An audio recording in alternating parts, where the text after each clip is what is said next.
Panorama group, जो सोचता है वो करता है।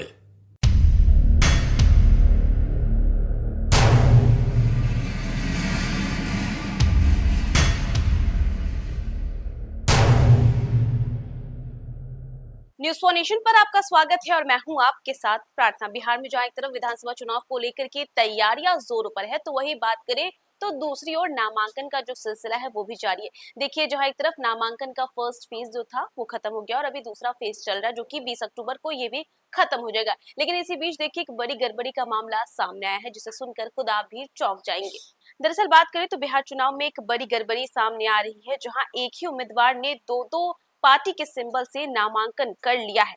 बात करें तो बिहार विधानसभा चुनाव को लेकर के जहां एक तरफ तैयारियां जोरों पर है, तो वहीं दूसरी ओर ये गड़बड़ी की खबर आई है। बिहार की राजनीति में कुछ भी संभव है, इस कहावत को एक बार फिर सच कर दिखाया गया है। बात करें तो पहले चरण का नामांकन पूरा हो गया है, तो वहीं पहले चरण के नामांकन में ही ये बड़ी गड़बड़ी सामने आ गई, जहां एक ही उम्मीदवार ने दो दो राजनीतिक दलों से नामांकन किया। दो पार्टियों के सिंबल से ही नामांकन दाखिल करना सभी को हैरान कर दे रहा है।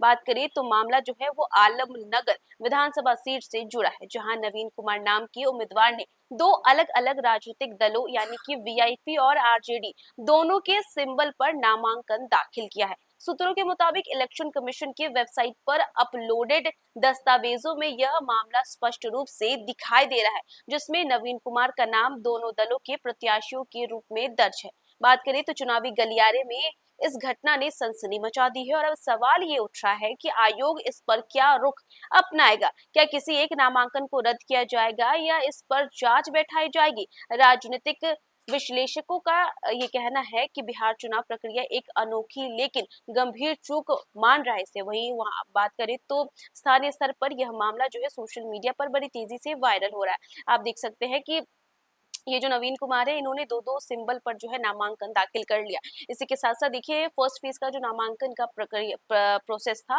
वो समाप्त हो गया है और दूसरे फेज का नामांकन का जो प्रोसेस है वो चल रहा है और ये भी 20 अक्टूबर को समाप्त हो जाएगा। और ये जो गड़बड़ी है ये फर्स्ट फेज में ही निकल कर सामने आई है, जहां पर दो सिंबल पर जो है नाम दाखिल किया गया है। और इसी के साथ साथ देखिए, जहां एक तरफ तैयारियां जोरों पर है, तो वहीं दूसरी ओर ये गड़बड़ी की खबर भी सामने आ गई है। और देखिए, बात करें तो इसी के साथ साथ अब इसमें देखना ये होगा कि इलेक्शन कमीशन इस पर क्या फैसला लेता है। जहां एक तरफ दो सिंबल पर नामांकन तो किया गया है, तो इस पे क्या फैसला लिया जाएगा? क्या एक सिंबल पर जो नामांकन है उसे कैंसिल कर दिया जाएगा या फिर दोनों को ही कैंसिल कर दिया जाएगा? ये तमाम चीजें जो है अब इलेक्शन कमीशन पे डिपेंड करती है। इसी के साथ साथ बात करें तो इलेक्शन कमीशन के वेबसाइट पर ये दस्तावेज जो है वो अपलोडेड है और ये मामला जो है वो स्पष्ट रूप से दिखाई दे रहा है, जिसमें नवीन कुमार का नाम जो है दोनों दलों के प्रत्याशी के रूप में है।